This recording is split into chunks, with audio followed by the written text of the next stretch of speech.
The fluorescent lights in courtroom 14B hummed overhead, and I could feel every single person in that room staring at me. My father sat at the plaintiff's table in his charcoal brownie suit, the one he wore whenever he wanted to remind a room who he was. He leaned over to his attorney, a silver-haired man named Mr. Aldridge, and said something that made them both laugh. Not quietly, not discreetly, the kind of laugh designed to travel across a courtroom and land exactly where they aimed it, at me. I was 31 years old, sitting alone at the defense table with a manila folder, a yellow legal pad, and a pen that kept skipping. No attorney beside me, no one in my corner. Just me, the scratched oak table, and 22 years of being told I was nothing. Mr. Brzee, Aldridge straightened his tie and looked at me the way you look at something you've already decided doesn't matter. Then he whispered something to my father again, and my father's shoulders shook with quiet amusement. I clicked my skipping pen twice, opened my folder, and waited. I need to go back a little. Because this story doesn't start in a courtroom.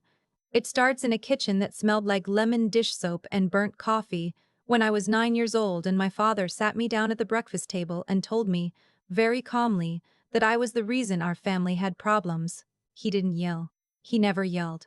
That was the thing people never understood about my father. He didn't need to.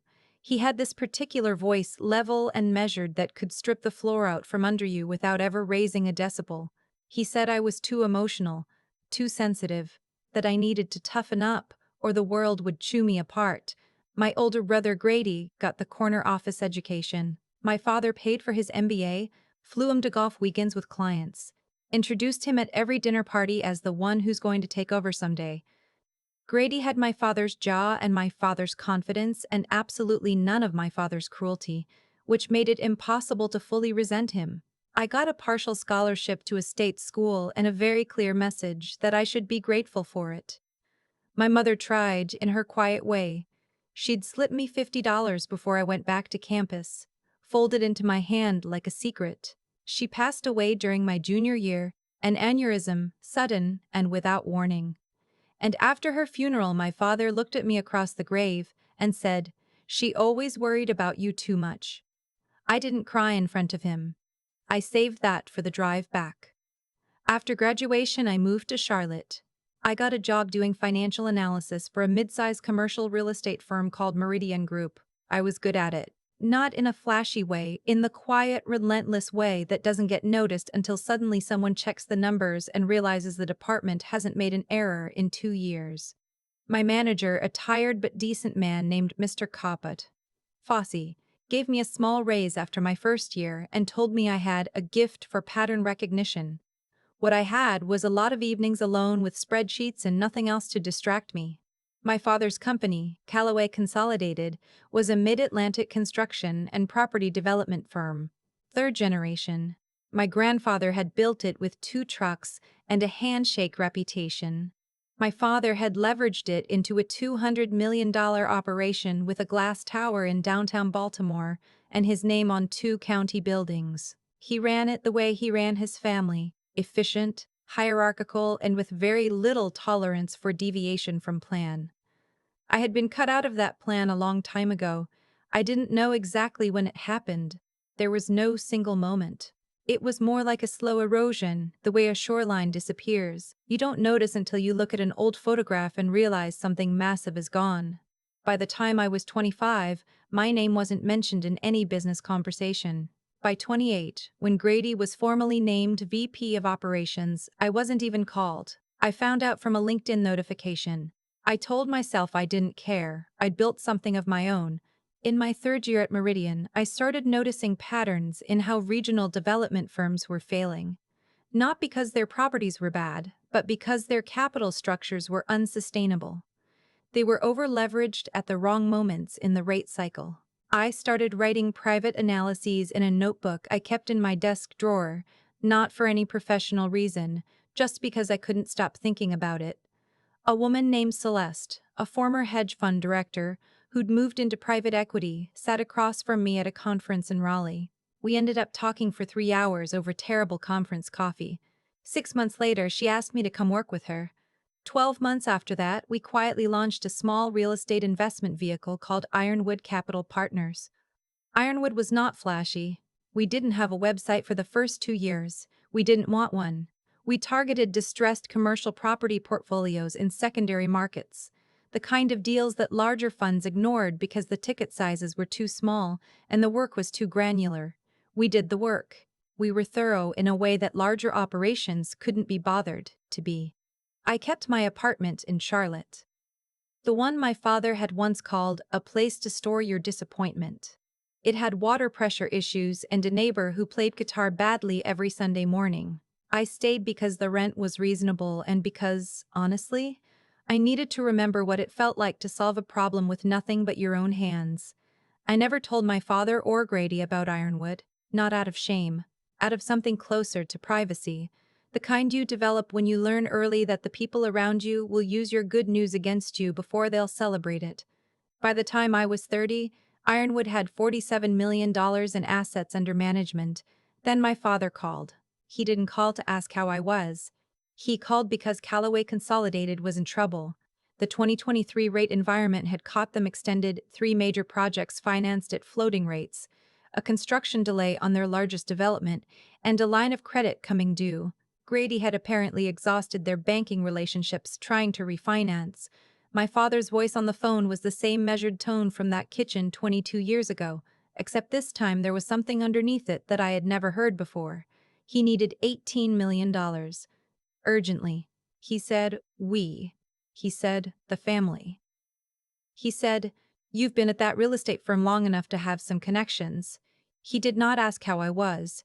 He did not acknowledge what I had built. He assumed I was still an analyst at Meridian with a contact list, not the co-founder of a fund with nearly 50 million under management. I told him I'd look into it. I hung up and sat very still in my apartment for a long time. What I did next, I've thought about every day since. I didn't call in a favor. I didn't connect him with a lender. I called Celeste, walked her through Callaway's financials, which were public enough to analyze, and we spent a weekend stress testing their exposure. What we found was that the $18 million was not actually the problem. The problem was structural. 3 of their projects were viable but trapped inside a capital structure that was going to collapse within 18 months regardless of whether they got a bridge loan. Callaway Consolidated needed a recapitalization, a real one. Ironwood made an offer through a Delaware holding company called Ashford Bridge, LLC. No Ironwood name on the paperwork. No connection to me anywhere visible. We offered to acquire 60% of Callaway's outstanding debt at par and restructure the repayment terms in exchange for an equity stake and board observation rights. My father's team accepted within 2 weeks. They were out of options. I want to be clear about something. I did not do this for revenge. That's the easy version of this story, and it's not accurate. I did it because it was a sound investment. Callaway's underlying assets were solid. My grandfather had made sure of that 2 generations back. The business was worth saving. The capital structure just needed someone disciplined enough to fix it. But I also did not tell my father who Ashford Bridge was. Not yet. For 8 months, my father operated under the assumption that Ashford Bridge was a private equity vehicle connected to a family office in Connecticut. He had no reason to look further. The restructuring was professionally managed, the terms were fair, and Callaway stabilized. Then he tried to remove Grady. I never fully understood what happened between them. Grady told me later that our father had decided to bring in an outside CEO, someone he'd met through a board connection, and that when Grady pushed back, the conversation turned ugly. My father told him that Grady had benefited from nepotism long enough and that it was time to bring in real leadership. This from the man who had spent 30 years positioning Grady as his successor. Grady called me on a Tuesday night, his voice tight in a way I hadn't heard since our mother's funeral. He said, "Dad's trying to push me out. Something's wrong with him, Jenna. Something's been wrong for a while." That was when I decided it was time. Ashford Bridge, as a debt holder with equity observation rights, formally requested an emergency board review of the proposed CEO transition. Under the restructuring agreement, any material change in senior leadership required a 60-day notice period and board consultation. My father's team had skipped the notice period. It wasn't legal. The board meeting was scheduled for a Thursday morning in Baltimore. I flew up Wednesday night. I stayed at a hotel downtown, ordered room service, and went through my materials one more time. My father didn't know I was in the city. No one did except Celeste, who had offered to come and whom I told to stay in Charlotte. This was mine to handle. I wore a charcoal blazer and no jewelry except my mother's small gold watch, the one my father had given her for their 10th anniversary, and that I had quietly taken from her nightstand the day after her funeral, because I knew no one else would keep it for the right reasons. The board meeting was in a conference room on the 14th floor of Callaway's Baltimore headquarters. Floor-to-ceiling windows overlooking the inner harbor. I had been in this building exactly once before, for a company Christmas party when I was 12, and I had spent most of it sitting in a corner eating shrimp cocktail and watching my father work the room. I walked in at 9:02 a.m. My father was already seated at the head of the table. He looked up when I entered, and something moved across his face. Confusion first, then something harder. "What are you doing here?" he said. Not unkindly. Just the way you'd ask why a piece of furniture had appeared in an unexpected room. "I'm here representing Ashford Bridge," I said. I set my portfolio on the table and sat down. The silence had a particular texture, the kind you can feel against your skin. Mr. Aldridge, my father's attorney, the one who had laughed with him in the courtroom 4 months later, was sitting 2 seats down. He looked at my father, then back at me, then down at the papers in front of him. He started flipping through them with increasing speed. "That's not possible," my father said. His voice was still measured, still level, but something underneath it was shifting, the way ice shifts before it cracks. "Ashford Bridge LLC is a Delaware registered entity," I said. "Ironwood Capital Partners holds a controlling interest in Ashford Bridge. I am a co-founder and managing partner of Ironwood Capital." I slid a copy of our entity documentation across the table.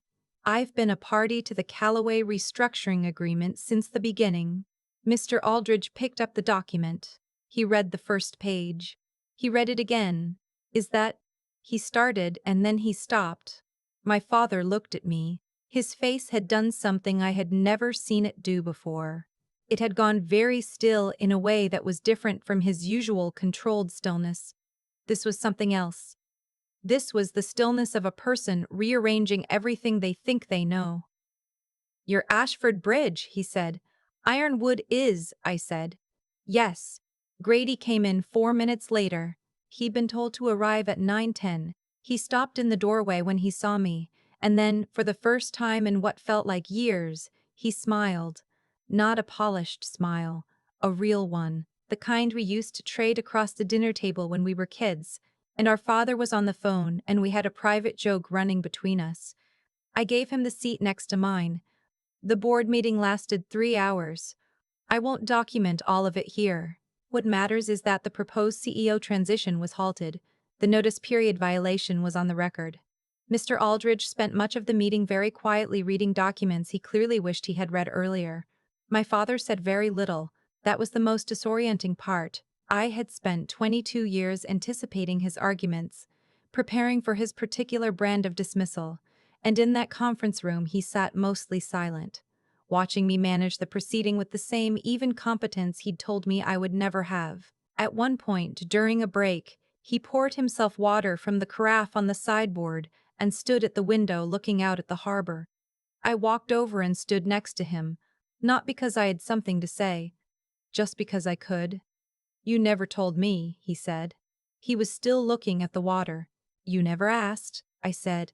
"You never asked about anything I was doing." He didn't answer that. He just kept looking at the harbor and his jaw worked slightly and he looked, for the first time in my memory, like an old man. The lawsuit came 6 weeks later. My father apparently advised that offense was better than reflection, filed a claim alleging that Ironwood's acquisition of the Callaway debt had constituted a conflict of interest, that as his daughter, I had access to insider information about Callaway's financial condition. It was not a strong legal theory. I knew it. Mr. Aldridge certainly knew it. But my father had never responded well to losing, and this was his version of continuing the fight. Which brings me back to courtroom 14B, and the humming fluorescent lights, and my skipping pen. My father laughed with his attorney across the aisle. The gallery was about a third fuller. Some business journalists, a few people I recognized from Baltimore's development community, and in the third row on the left side, my brother Grady, who had told me he wasn't going to miss this. The judge, the Honorable Patricia Delaney, came in at 9:15. She had a reputation in Maryland's commercial courts for extraordinary patience and an absolute intolerance for procedural games. She had read the briefs. All of them. I could tell by the way she looked at the plaintiff's table before she'd said a single word. Mr. Aldridge presented the conflict of interest argument with a practiced confidence that I'm sure worked well in other rooms. He talked about fiduciary duties and information asymmetry and familial relationships. He was polished. I gave him that.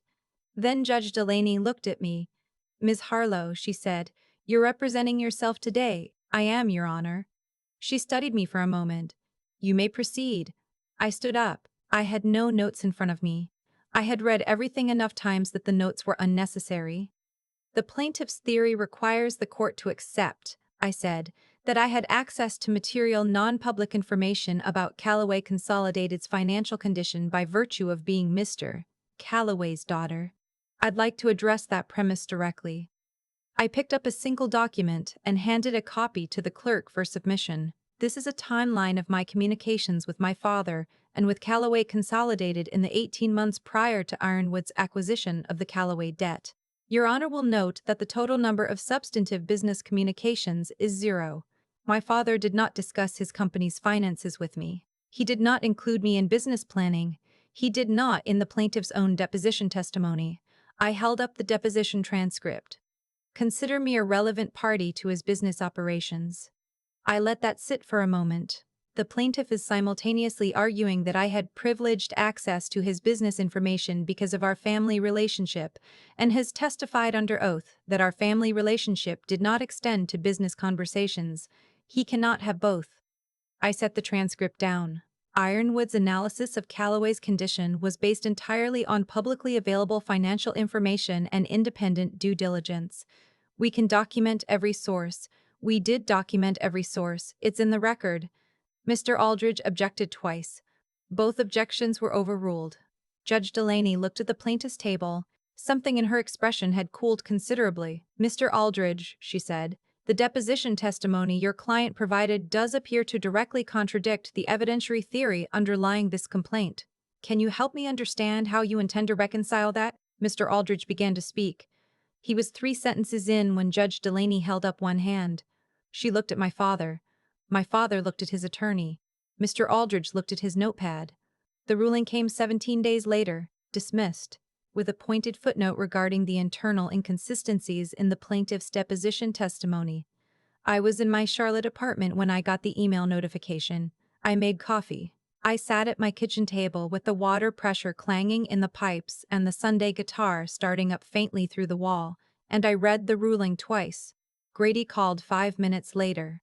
"I heard," he said. "You okay?" "Yeah," I said. "I'm okay." "Dad called me last night," Grady said. "He asked me to." He stopped. "He wanted me to talk to you about a potential restructuring of the board arrangement, on more favorable terms for him." I looked out my kitchen window at the small tree in the parking lot that had been dropping yellow leaves for 2 weeks. "What did you tell him?" I asked. "I told him to call you himself," Grady said. "If he has something to say, he should say it to you." My father didn't call that day. He called 11 days later, on a Tuesday evening, while I was eating takeout Thai food on my couch. His voice was the same measured voice it had always been, but now I could hear all the things underneath it, the things that voice had been built to conceal. He said he had consulted with new counsel. He said the board arrangement as it stood was workable. He said, and here there was a pause long enough that I thought the call had dropped, "You did good work. With Ironwood. That's a real operation." I set down my fork. "Thank you," I said. Another pause. "Your mother would have," he stopped. "Started again. She always knew you were capable." I didn't say anything. I let it sit there between us. 22 years of kitchen table dismissals and Christmas parties and corners and scholarship letters and funeral gravesides, all of it sitting there on a Tuesday evening while my Thai food got cold. I know, I said finally. I don't have a clean ending for you. My father and I don't have Sunday dinners. We have quarterly board calls and occasionally very careful conversations about capital expenditure timing. Grady and I talk on the phone every 2 or 3 weeks about work and about nothing, and it is the most normal relationship I have in my family. Celeste and I are expanding Ironwood into the southeast market, and I still live in the same Charlotte apartment because I still like the rent, and I have grown genuinely fond of the Sunday guitar. What I know is this: no one handed me a seat at a table. I built a different table entirely, and eventually they needed a seat at mine. That's not a metaphor. That's a corporate restructuring, and my mother's gold watch keeps perfect time. I've thought about what my father said at that harbor window more times than I can count. Not because it hurt. It didn't, not anymore. But because of how small it was. 22 years of silence, and what came out was 7 words. You never told me. As if the telling had been my responsibility all along. That's the thing nobody warns you about when you grow up being dismissed. You start to believe the dismissal is information. You start to think, maybe they're right. Maybe I am too sensitive, too slow, too much of a long shot to bother with. And you carry that belief so long that it becomes the floor beneath your feet. You don't even notice it anymore. You just build on top of it. What I know now, looking back at the version of myself sitting in that Charlotte apartment at 26, with a notebook full of market analyses nobody had asked for, is that the dismissal was never information. It was just noise from someone who needed me to be smaller, so he didn't have to reckon with his own limitations.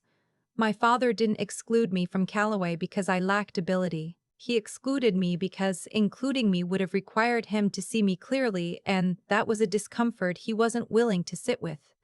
I don't say that with bitterness. I say it because I think it matters to understand the actual cause of things. When you misread the cause, you misread the lesson. The real cause of how my life turned out wasn't my father's cruelty. It was what I chose to do inside of it. I could have spent my 20s waiting for acknowledgement that was never coming. I could have orbited Calloway's gravitational pull, shrinking myself to fit into whatever space my father was willing to offer. A lot of people do that. I understand why. It takes an enormous amount of energy to stop waiting for the approval of someone whose approval was never structurally available to you. What I did instead, mostly by accident if I'm honest, was redirect that energy into something I could actually control.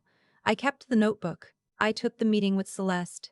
I did the unglamorous, granular work that larger operations didn't want to bother with, not because I was trying to build leverage against my father. I wasn't thinking about him at all, which was maybe the first genuinely free thing I ever did. Grady had it different. He had the attention, the mentorship, the groomed succession, and it still wasn't enough to protect him when my father's priorities shifted. That's worth sitting with. Being chosen doesn't mean being secure. The person doing the choosing can always unchoose you. What actually held was what we built ourselves. I think about the woman at the breakfast table who was told she was the problem. I think about her riding a Greyhound back to campus with $50 folded in her jacket pocket. I think about her eating shrimp cocktail alone at a Christmas party in a building that was technically her family's and felt like nobody she knew.